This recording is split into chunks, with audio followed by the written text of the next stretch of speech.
एक है पौरुष, एक समर्पण, एक है रूप तो दूजा दर्पण। राम है लोचन, सीता का स्थान राम के चरणों में नहीं, राम है बादल, सीता वृष्टि राम के हृदय में है।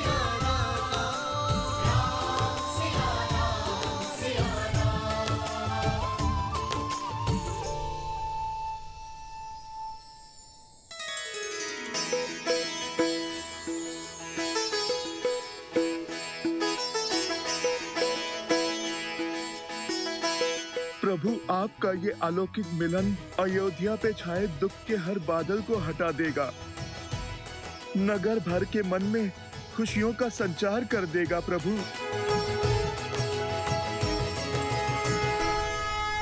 माता पिताश्री,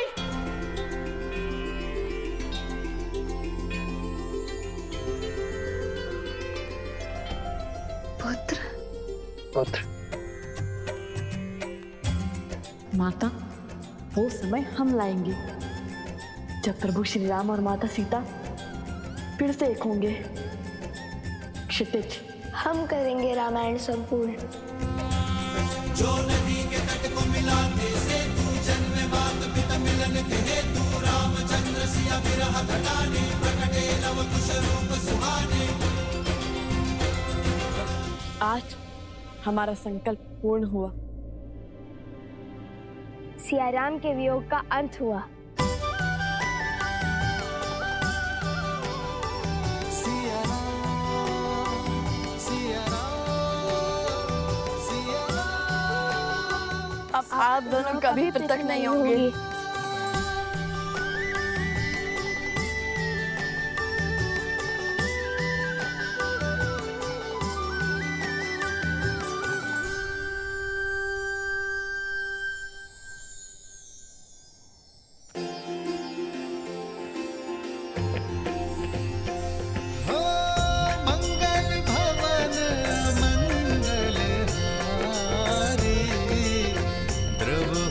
दशरथ अजर बिहारी। सीता राम चरित अति पावन, मधुर सरस अरु अति मन भावन। राम सिया राम जय जय राम। राम सिया राम भैया, भाभी माँ, अब और विलंब उचित नहीं है। समस्त अयोध्या राम परिवार की प्रतीक्षा में। चले? अवश्य।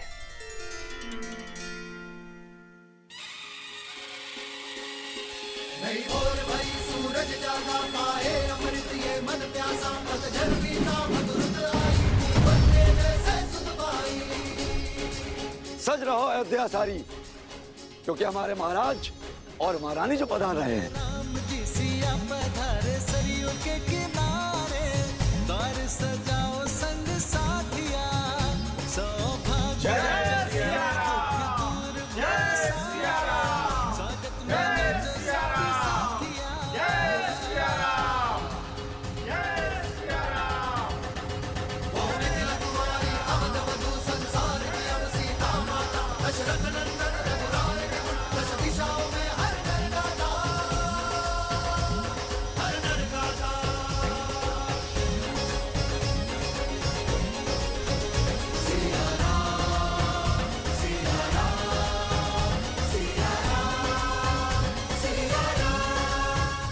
क्षमा कर दीजिए महारानी सीता, हमें क्षमा कर दीजिए।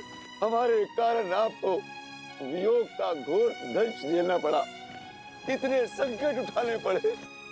हमें क्षमा कर दीजिए महारानी सीता। महारानी हमें क्षमा कर दीजिए, हमें क्षमा कर दीजिए महारानी, हमें क्षमा कर दीजिए महारानी। रथ रोको सारथी।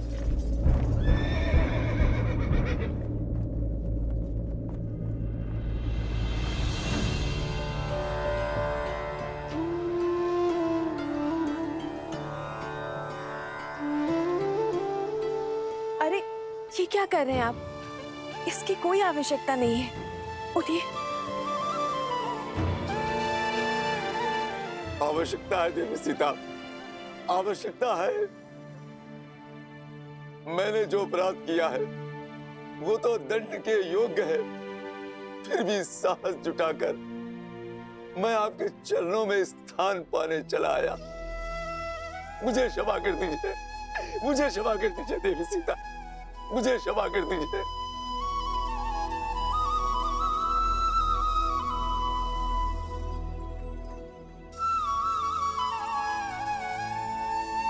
जब आपकी पत्नी ने आपको क्षमा कर दिया है तो मैं कौन होती हूँ आपको दंड देने वाली?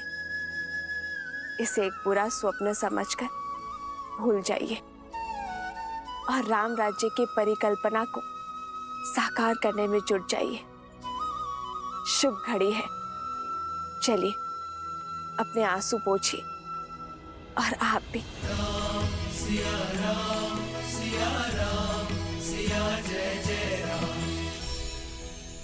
ये आंसू भी तो आनंद के हैं महारानी। आज आपको इस नगर, इस देश में देखकर मेरे सिर से अपराध का भार हट गया। अब जब मैं प्राण त्यागूंगी, इस संतोष के साथ त्यागूंगी कि मैं आपके दुख का कारण तो बनी, किंतु आपको सुख में पुनः घर लौटते देखने की साक्षी भी बनी। आज मेरा मन तृप्त हो गया महारानी, तृप्त हो गया। आपने हम सब के कारण कितना कष्ट सहा। आपके त्याग से हम स्त्रियों को समाज में समान अधिकार मिला। आपके संस्कारों के कारण, आपके दोनों पुत्रों की सूझबूझ के कारण आज अयोध्या में स्त्रियों को अपना मूल्य समझ आया है। आशा है संसार इस सीख को स्मरण रखेगा। जब जब स्त्री पुरुषों के कंधे से कंधा मिलाकर चलेगी, तब तब समाज उन्नति की ओर अग्रसर होगा।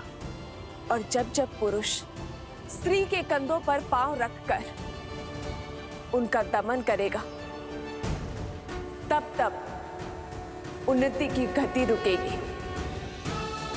एक योग्य बालक अपने परिवार को आगे लेकर जाता है, किंतु एक योग्य बालिका पूरे समाज को आगे लेकर जाती है।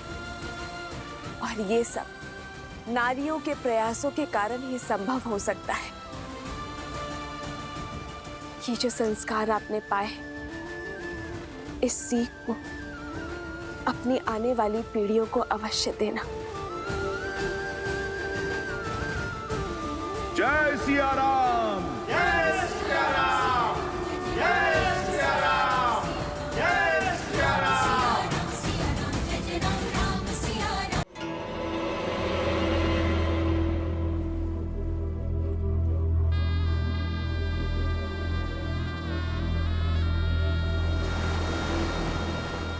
मेरा संपूर्ण कुल इस युद्ध की अग्नि में जलकर भस्म हो गया।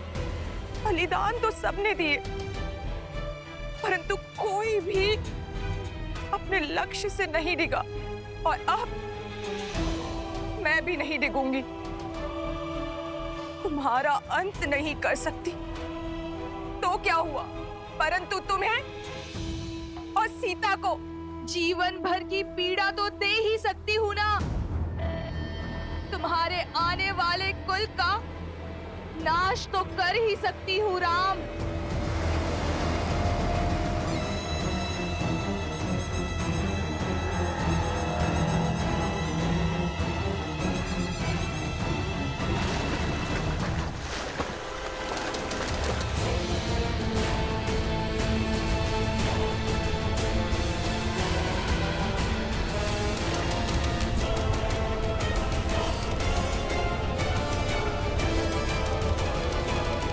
दिन आ गया, लोक अपवाद की जिस असुरी ज्वाला में समस्त कौशल राज्य जल रहा था, आज उस असुरी शक्ति का संहार हुआ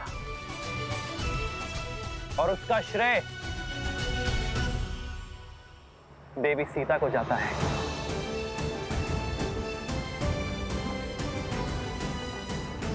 सीता ने न केवल एक महारानी के रूप में अयोध्या पर प्रहार करने वाली असुरी शक्तियों का संहार किया, बल्कि एक नारी होने के नाते नारी को उसके सम्मान का उपहार दिया।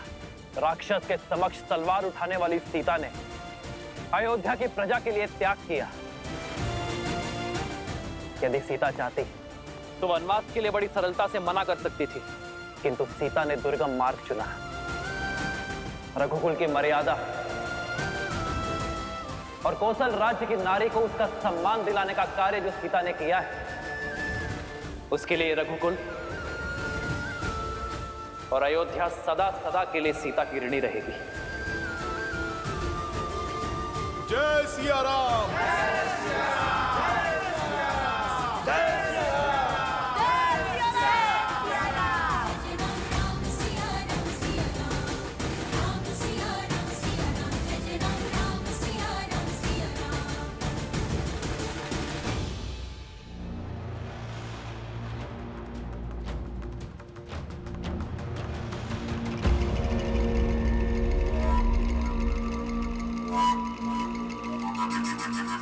उठो पिंगलाक्ष, तुम्हारा तप पूर्ण होने का समय आ गया है।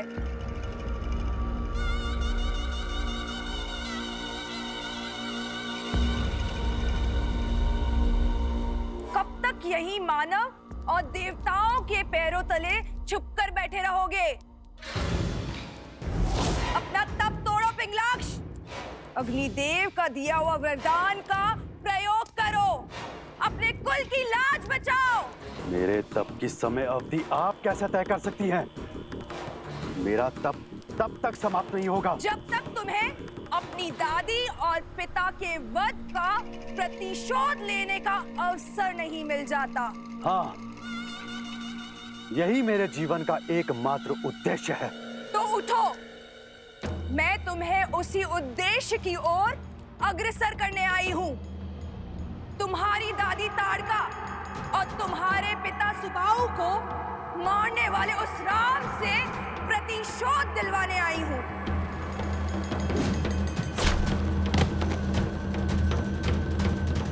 उस राम ने ही तुम्हारी दादी और पिता को मारा है, तुम्हारे जीवन में विध्वंस बोया। अब मैं तुम्हें प्रतिशोध लेने का अवसर देती हूँ, उसके पुत्रों को मारने का मार्ग बताती हूँ।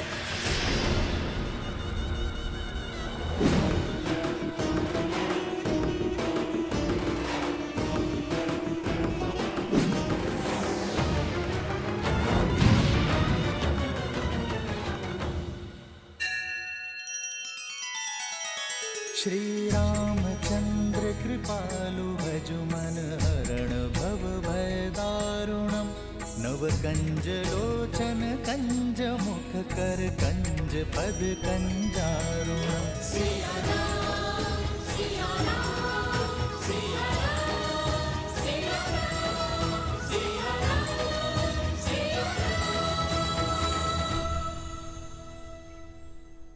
पुत्र राम, अयोध्या की इस पीढ़ी और इसके बाद की पीढ़ी दोनों की एक ही मंशा है, सिया राम के पुनर्मिलन का महोत्सव। इनकी ये इच्छा पूर्ण करोगे ना? हाँ हाँ, महोत्सव तो होना ही चाहिए। अवश्य होना चाहिए। अवश्य होना चाहिए। अवश्य होना चाहिए।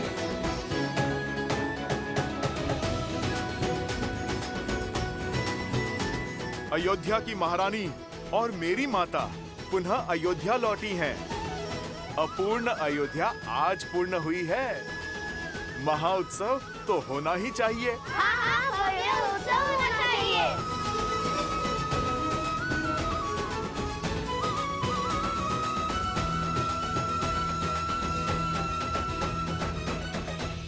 उत्सव होगा पुत्रों, अवश्य होगा, और ये उत्सव पूरा अयोध्या पूरा जनमानस और समस्त भारतवर्ष मनाएगा।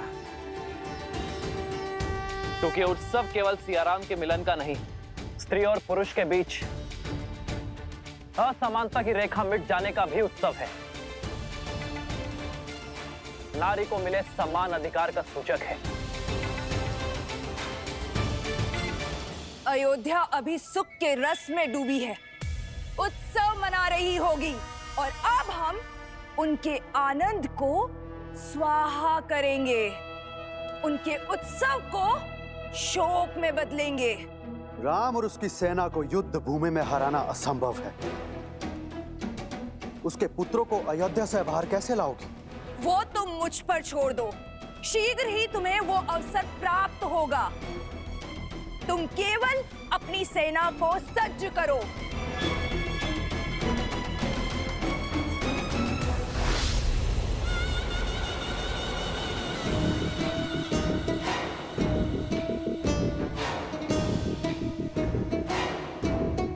जो अपने कुल का नाश होने का कारण बनी हो, उस पर विश्वास करना सरल नहीं। स्मरण रहे, यदि कुछ भी अनिष्ट हुआ तो मेरी अग्नि सबसे पहले तुम्हें जलाकर भस्म करेगी शूर्पणखा। भैया मैं तो कहता हूँ इस पुनर्मिलन के महोत्सव में राजा, महाराजा, संतगण और सभी ऋषियों को आमंत्रित किया जाए। ये उत्सव इतना बड़ा हो कि ये संसार आने वाली कई सदियों तक स्मरण रखे। अवश्य सभी को निमंत्रण भेजा जाए। पिताश्री, पिताश्री, हम स्वयं जाएंगे मिथिला नरेश को निमंत्रण देने। अवश्य पुत्र, किंतु इस बार मिथिला नरेश को नहीं, अपने नानाश्री को निमंत्रण देना। तो निश्चित रहा, अगली पूर्णिमा को अयोध्या में उत्सव होगा। पुरुषों और स्त्रियों के बीच के भेदभाव को समाप्त होने का और संसार से उस असुरी शक्ति का नाश होने का। जय सिया राम! जय सिया राम! जय सिया राम! जय सिया राम!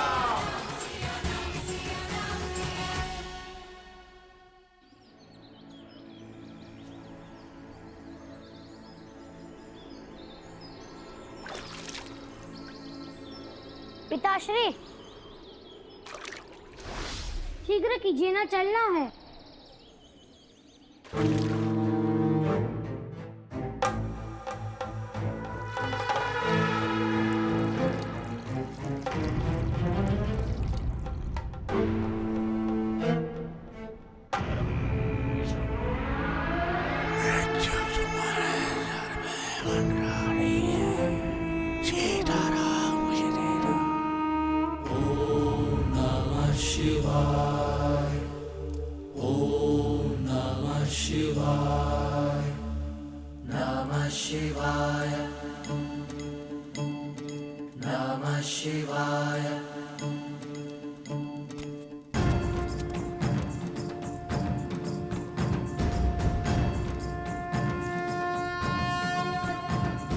मिथिला जाने को सज हो गए दोनों।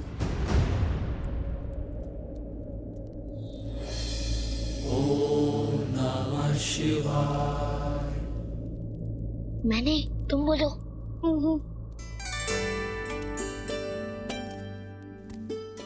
क्या हुआ? और तुम सब यहाँ क्या कर रहे हो? माता, वो हम सभी का मत था कि जाने से पूर्व आपके हाथों से बना स्वादिष्ट भोजन मिल जाता तो आप यहाँ हैं, तो ये बेचारे तो वर्षों से प्रतीक्षा कर रहे हैं आपके हाथों के भोजन खाने को। यहाँ आओ। गुरुवर वशिष्ठ का आदेश है कि शुक्ल पक्ष के शुभ दिन पर ही मैं और तुम्हारे पिताश्री अयोध्या के सिंहासन पर विराजमान हो। तब तक मैं वहां नहीं जा सकती, यहीं रहूंगी। दृष्टि का आनंद लेने के स्थान पर आप पुनः वनवासिनी बन गई।